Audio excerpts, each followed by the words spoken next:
Good morning to you. China has showed off its military might to the world with a parade to mark the 80th anniversary since the defeat of Imperial Japan and the end of World War II.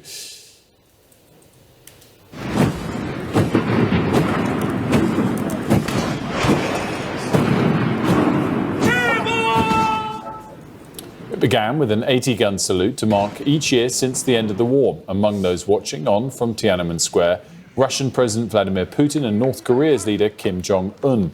It's the first time the three leaders have met and formed part of China's leader's message of power, both military and diplomatic.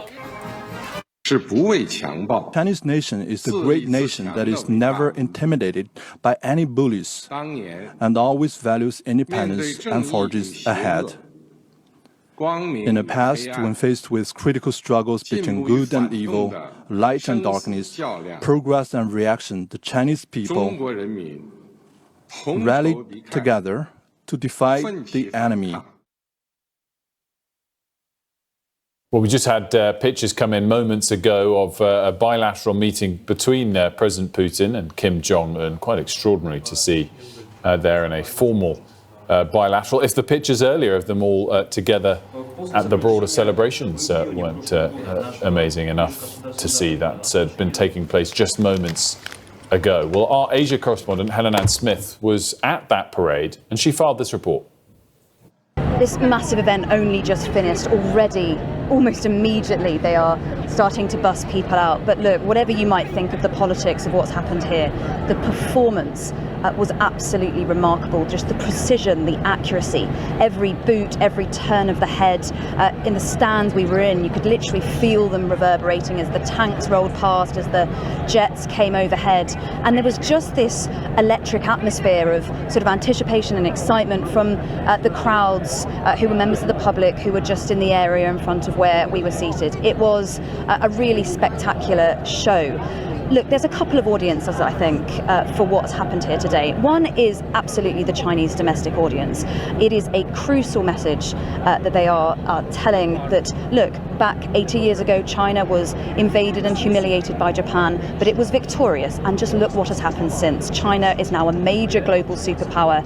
It is on the rise, on the ascendancy. And by the way, that is thanks to, as they would say, the CCP and Xi Jinping. So loyalty and party dominance, absolutely a key theme here. Worth saying, actually, in some of the press briefings we had ahead of this event, the notion of loyalty to the party was actually listed as a more important objective than commemorating the end of the Second World War. So that shows just how important that is. But look, absolutely, this is not just about the domestic Chinese audience. Be in no doubt, there was big, important messages for the rest of the world as well. And the key message there is about Chinese power, Chinese might, Chinese ascendancy. And part of that is military power, of course, and that was pretty self-evident with the massive military sort of armoury on show, the sort of hundreds of pieces of weaponry and equipment, some that have never been seen in public before, all of which have been Chinese made. The notion of battle readiness was absolutely a theme that's been continuously pushed this week as well, and certainly the island of Taiwan will be listening very closely to that.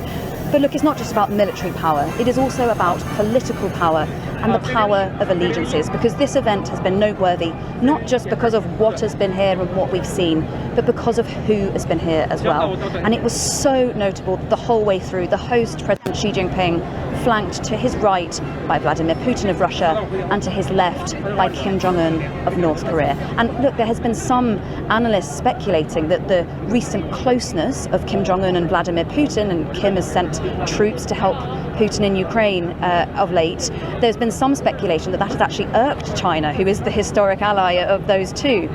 Not a sign of that here today. Very much the messaging that these three are in lockstep, and I think absolutely unashamed about the fact that these three are proposing, if subtly or perhaps unsubtly, a new type of global order. So look, the power of China really is the message to take away today. Some questions, of course, whether during a week where it's really portrayed itself as a convener of nations, a builder of bridges, a master of diplomacy, some questions, of course, about whether following that up with a huge military parade and flanked by leaders that many see as pariahs might be slightly undermining to that message. But it is there nonetheless, and perhaps only a country like China could pull it off.